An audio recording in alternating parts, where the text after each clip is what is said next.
Tabletop will start after the following messages. Do you know where the legend of Bigfoot comes from? Or why people leave offerings of beans to the Mothman statue? No? Well, I'll certainly tell you on Myth Monsters. We're a mythical monsters and cryptid podcast that goes up every Thursday, and we talk about how these monsters came to be and how they exist within our modern culture and media to this day. So if you're interested in finding out about kelpies, wendigos, unicorns, or Bigfoot himself, tune in to Myth Monsters every Thursday on all streaming platforms, and please, stay spooky.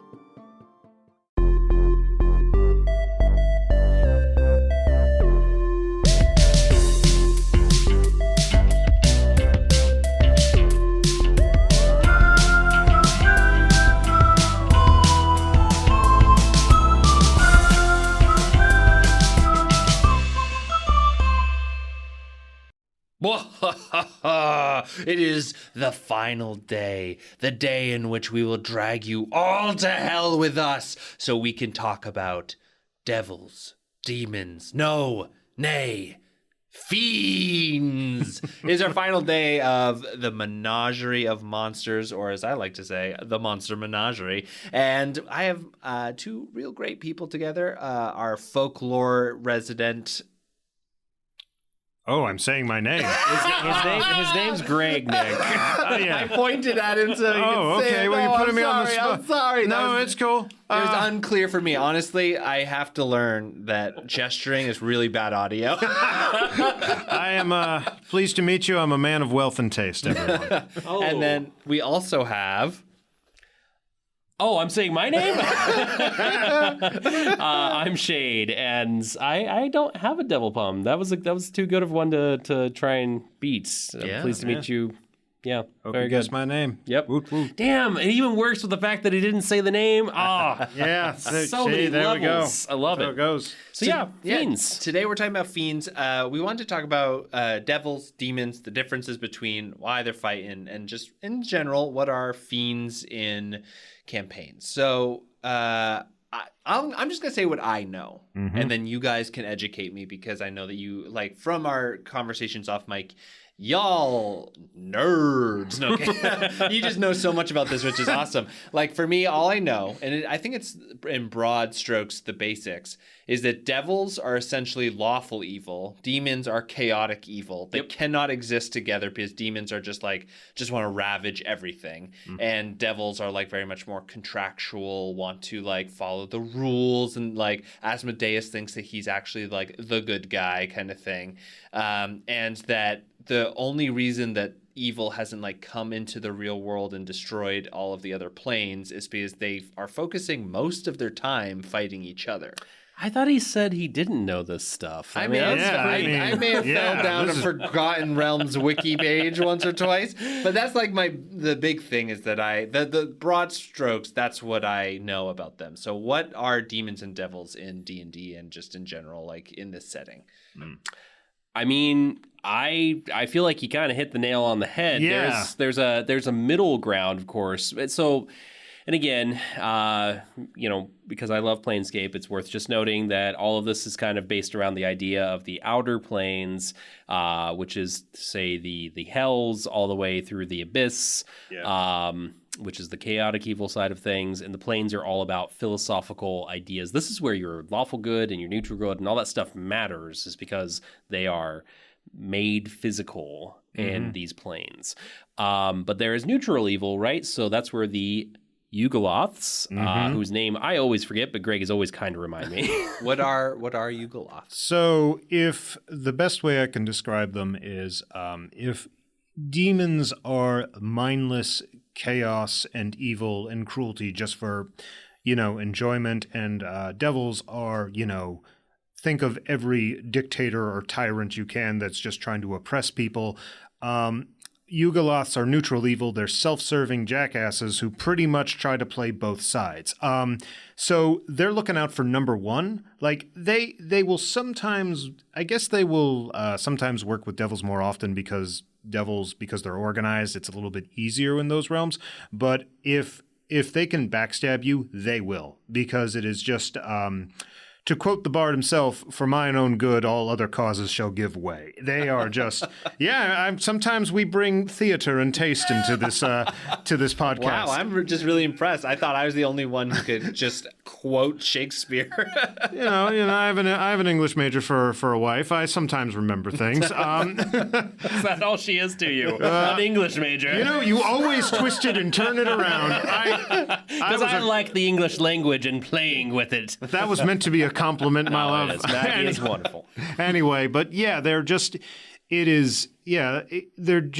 self-serving jerks who are just they don't care about freedom, they don't care about order, they just care about numero uno, who is them. So it's just one big evil happy family that's going on. So you don't hear about them as much because as a result of them being so self-serving, They can't really unite. yeah, they don't really. I mean, there are people who, like demons, they have people who are really powerful and are like strong enough to like boss other people around, but it's not nearly to the extent of like. It's nowhere near as organized as the devils, but nowhere near as chaotic as the demons. They are just like they're just solely in it for number one. So they're just every Yugoloth is self-serving and will do what it can. Anything to comment on that, Shade, or? No, I think you hit the nail on the head. I am also trying to remind myself of a few things, but the thing that I always, when I think of the Yugoloth, is like, so again, we're talking about very basic kind of like D&D stuff, but the devils, a lot of them are, horned guys and things like that. The demons are varied and wild looking, but somehow the Yugoloth are the ones that always look the ugliest to me. And like a lot of them are buggy. Sometimes they're like the Oinoloth, for example, or the Oinodamon, which is another thing that sometimes they were called, are these higher ups, and they're just like nasty looking. They're legion covered and just really disgusting. So yeah, I don't know. I think mercenaries is a good way to look at them. Yeah, I mean, there's one guy who the most famous Yugoloth is probably this fellow known as the General of Gehenna. Mm-hmm. He's by far the most powerful of them physically and probably the smartest. But again, unlike Asmodeus, who's rules everything with an iron fist, for him it's more of a he sends his like minions out on contracts and they fulfill them, and it's just like he has a set of rules, but it's very much like a guild. It's not nowhere, they're not trying to like rule like a major empire or anything like that. They're just doing what makes them happy, and what makes them happy is making other people miserable because they're fiends. So let's talk about devils a little bit. Like I said, these are folks who, in my experience, very brief experience, it's just like very much the contract is the law. The law is not broken. We follow the law. So why are they considered so evil all the time? Because they do follow rules, don't they? Yeah, but rules does not mean good, fascists. I say as he has like an Antifa sticker on his computer here. But I'm just thinking like, because the whole thing there is like, I guess the point I want to make is devils are characters in a campaign that could never be fought and are instead like more intellectual jousters in some ways, because they can be like, hey, like if like you help me, I'll help you kind of thing. I wouldn't say they could never be fought. In fact, there are tons of devils that you fight. No, I'm saying it could be in your campaign. That one could fight. use them as I see. Like you could use them just as sort of like a sort of morality test sort of thing. They could essentially just be an intellectual force in your campaign, whereas demons, it feels like, are like, they're coming, they're going to eat everyone or destroy everything. Yeah. And you really don't reason or talk to them. No, I mean, that's completely 100% valid. I would agree with that. For devils, you get... So the question originally was why would you consider them evil? And that mostly is a joke, but yes. But I mean, it's selfishness, right? They are following laws that they benefit from. Yeah. I mean, that... So... fascism.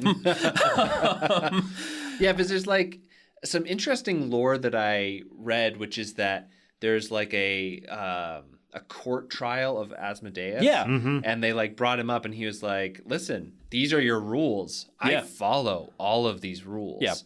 Everyone Mechanus is over there judging all that. Yeah. And everyone I dragged to the hells with me, they have agreed. They've signed on the dotted line. You guys hold no power over me. Yeah. And so they were like, yep, you're fine. And then he went back to hell. Yeah, it's one of those like read the fine print. Yeah. He's all about, he's not really so much what the intention of the law was made for. It's just about what the law exactly says. And I think it's a very insidious evil, I think, because with a demon, they're terrifying and they're destructive and cruel. But there's also kind of like, in a messed up way, a sense of honesty about it. It's like it wants to eat you or it wants to kill you. It's like, but it's not trying to make you second guess yourself or doing anything like that. A devil is a being that you never want to meet in your most desperate moment.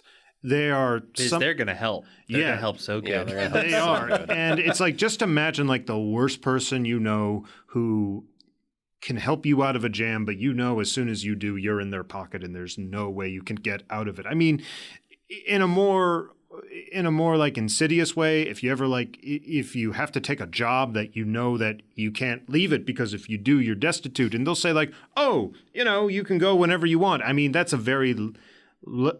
like a very low level. If with a devil, you have so much more to lose, but they'll always say, I'm your friend until you're not.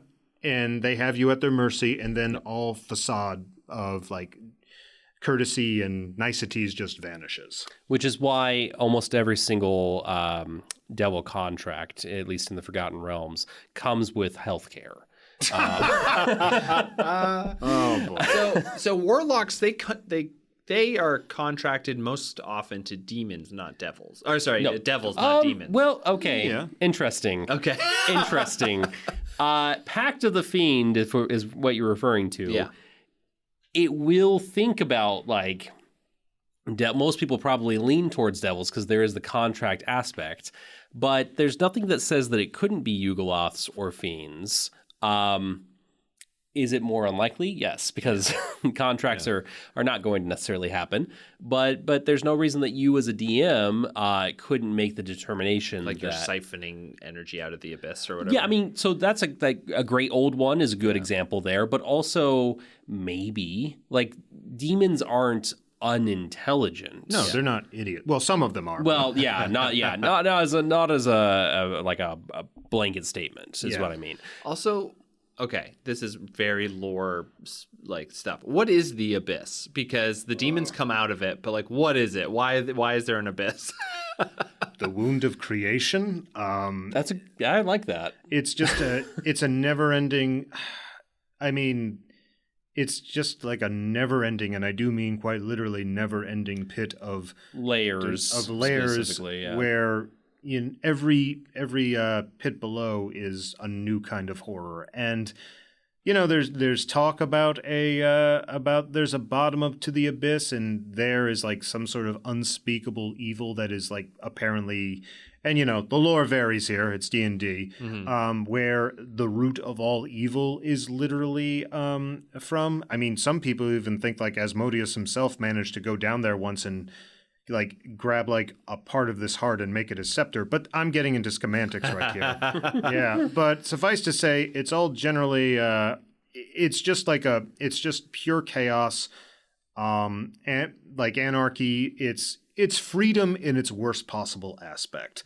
It's freedom to just be to be your worst self. Yeah.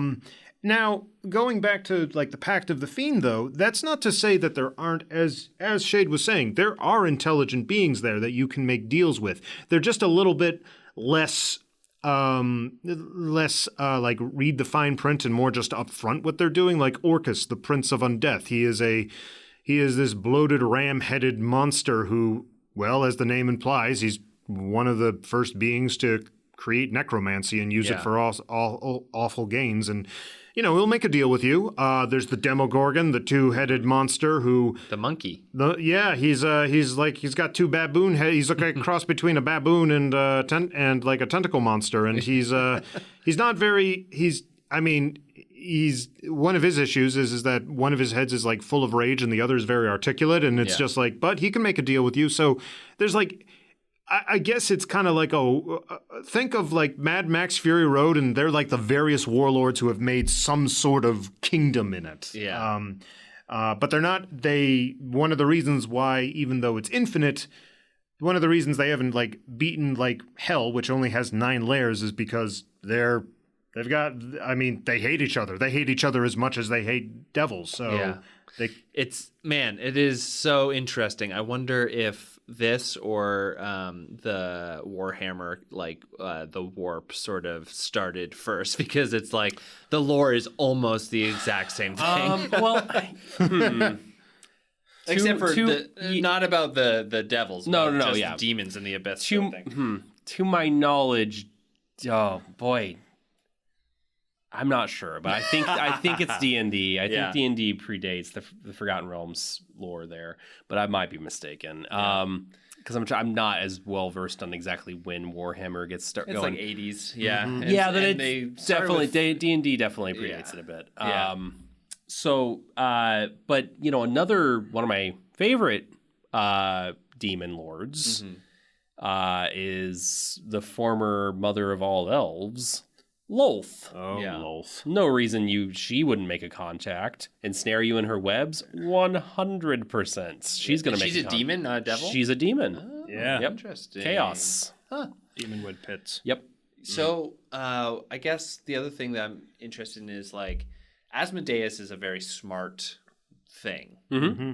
He knows that the blood war cannot be won, but he still fights. He's ambitious. Yeah. Ambition is going to overshadow, no matter how intelligent you are, it's going to ruin you. Because like the whole thing is that his pride is his sort of like thing. He's classic Satan. Yeah. Like what he's called the hooved guy. I mean, like, that's right. All the Forgotten Realms folks call him the hooved guy, the hooved one. He's the big D essentially. Yeah, he's the big D. Yeah. Yeah, the tenacious D, if you will. So how would you use devils versus demons versus like Yugoloths in your campaign? We've talked a little bit about like mercenary type Yugoloths, but like if you were to use them in a campaign, how would you use them? Like Shade, I know you are using Asmodeus in a campaign. Oh no, I'm using a demon too. Oh. Franco's character is a warlock for a demon who used to be a devil, which is how they can go back and forth. Oh boy. Gets wild. In a few weeks we are going to talk about, after that book comes out, we're going to be talking about Planescape, and I'm going to just so much. It's going to be a very long episode. So be forewarned. But yeah, so there's nothing that you're not 100% tethered to anything. So Zariel, the devil, what are they called, lords? Yeah. She's the Archduke. She's the Archduke, thank you. Mm-hmm. Archduke of the first layer of hell, Avernus, was a fucking angel who was like, this blood war is nonsense. We shouldn't be letting this happen. And she went down there against the wishes of everyone and fought her way to becoming the Archduke of the first layer of hell. Huh. An angel. Yeah. Long story short, it was just kind of one of those things where she went to hell because she saw angels and demons and devils. She was the angel fighting, and she just decided to jump in there and start knocking heads. And she lost, obviously, because it's the blood war, but she did such a good job that rather than just die, apparently she found like Asmodeus like dusting off her armor and just going, "Hey, how's it going, big guy? You put up quite a fight. I hate demons too. Why don't we do a thing together?" And Asmodeus being, such a convincing argument here, and rather just stonewalling her than from the high heavens, although those guys did have a good reason to, but Asmodeus is just like, I hate demons, you hate demons, you want to be one of my like top generals, and Zariel's like, yeah, and that's how it happened. So which is it's kind of an interesting comment of like about the whole like he who fights monsters thing, because she eventually became like one of the very things she's trying to fight, but she's so warped in her zealotry that she's thinking she's doing right. So would she still consider herself like an angel? Not exactly. I think she would. It's so then that gets into the fiddly little thing of like what is something like Tiamat is a devil and a god and a dragon. And Loth is an elf and a goddess. And a monstrosity. And a demon. Yeah. So, hey, when you're immortal, you start collecting, like... Yeah.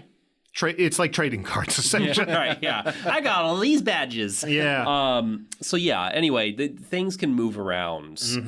You're not, it's just like going to a new job. And it just happens that you take on the essence of that job a little bit more.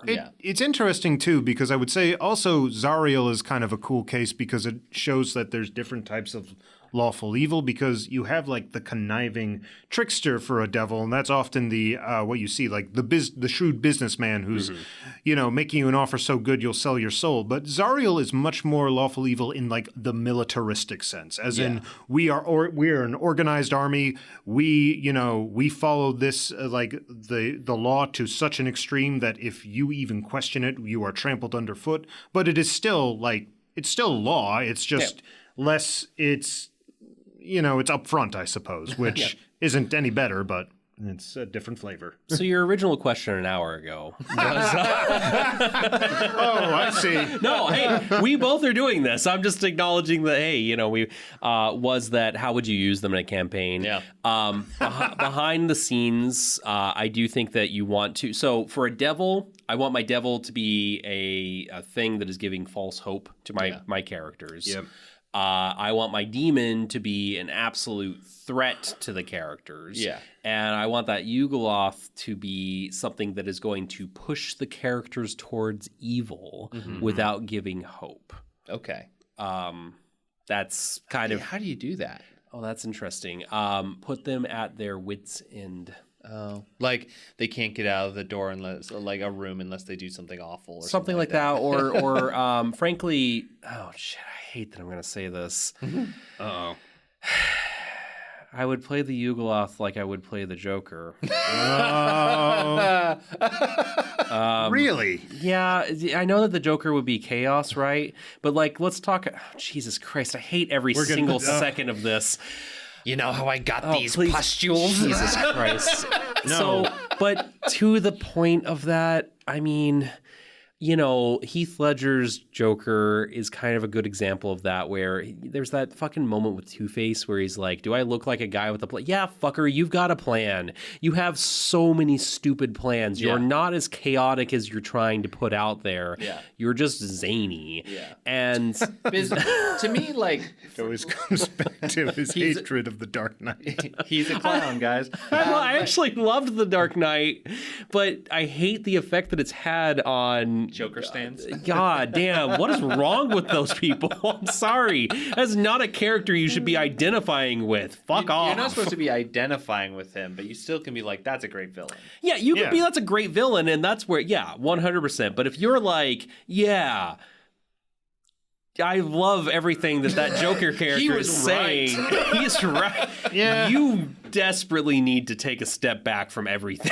Well, that's what with devils. I love like devils as villains. I don't think you should ever emulate them. Right. But also but the whole point of the devil is that it makes you think, oh, you are that's how I would play a devil, where it's like, he's not such a bad guy. He's good. And then when he's finally got you in his grasp, he removes it. Yeah. And you realize how deep you are in and you cannot get out. Yeah, so a devil's trying to subjugate you. Yeah. A demon's trying to destroy you. willingly, Well, trying to win you over. Yeah. Or even, honestly, it doesn't have to be about winning over. It can be you're under my heel, period. Like Zariel, like you were making that point with there. But a Yugoloth I'm using to just push you over the edge. And that's what I meant with the Joker So thing. it's like devils are like all about the like law and the contractual bit of it, or like following the letter of the law. Yeah. Demons don't have laws; they just run around, rampage, do whatever they're going to do. But then the Yugoloths, you can be like, they aren't following the law, but they are planning and like making schemes, and they're doing stuff that like implies that they have some sort of organizational structure. They do have some sort of structure, and but they're tearing you down. They're tearing down all the walls of your goodness. Yeah. I kind of think of them in many ways as like the gun runners of the Blood War, essentially, where it's like they're giving you this weapon of destruction. It's like, hey, pleasure doing business with you. Maybe it destroys you. I kind of hope it does, but have fun. Yeah. You know, it's just... They introduce gunpowder to the Forgotten Realms. Maybe. And I'm not going to get in that Oh, rabbit hole real quick. Smoke powder. But from a one-shot perspective for your Halloween campaign that you're going to run next week, folks, and you want to do... And you're making it right now? Making it right now, which, as every good DM, you didn't fucking do a damn thing until right now, and let's be honest, it's probably an hour before the session. I say embrace it. Nope, lean into it. Yep. Anywho... I would say for a one-shot, your devil, that character is someone who's going to toy with you until you fight them at the end kind of idea. Your demon is a thing that you are hunting, but it's actually hunting you. Okay. And your Yugoloth is... I don't know really what I would do with a Yugoloth on a one-shot. I think it'd just be a side character. I don't know if I'd have it as a main protagonist first. But I don't know. I think, like, for example, if you get like a Yugoloth, at least for me, is somebody who, if a lord or something wants like something done and they need like a really powerful mercenary, they could kind of be the second in command, but also the one who's really holding like the strings and such like that, because maybe they're being employed by this would-be despot who wants to like take over the realm, and so they've hired them as a general. The Yugoloth doesn't especially care about it. What it cares about is power and the ability to inflict that power on others. And you know, it's even if the bad guy that you're like its boss loses, it might try to still keep going because it's just having so much fun. You know, it's they're the world eaters of the I'm not going to go into that territory right there. All right. Well, any final thoughts you have on fiends? I guess conversely, the final thing I would say about the devil, and because or like devils and at the very end, and give this as a ray of hope, is that I feel like one of the cooler things for the player character to encounter, as well as the terrifying, is when the devil loses its cool, because devils will either one of two things usually happens: either they screw you over, and then or they you just outsmart or them. you outsmart them. And when the devil starts to get angry, I mean, that's the scary part, but it's also the part like, I got you, man. You thought you were so much better than me, but I got you. And that's a satisfying thing for a player, I think. All right. Well, thank you so much. This concludes our Monster Menagerie week. Next week, we are going to have an interview that I think you will all really, really like, and we will see you all next week. Bye. Bye. Bye.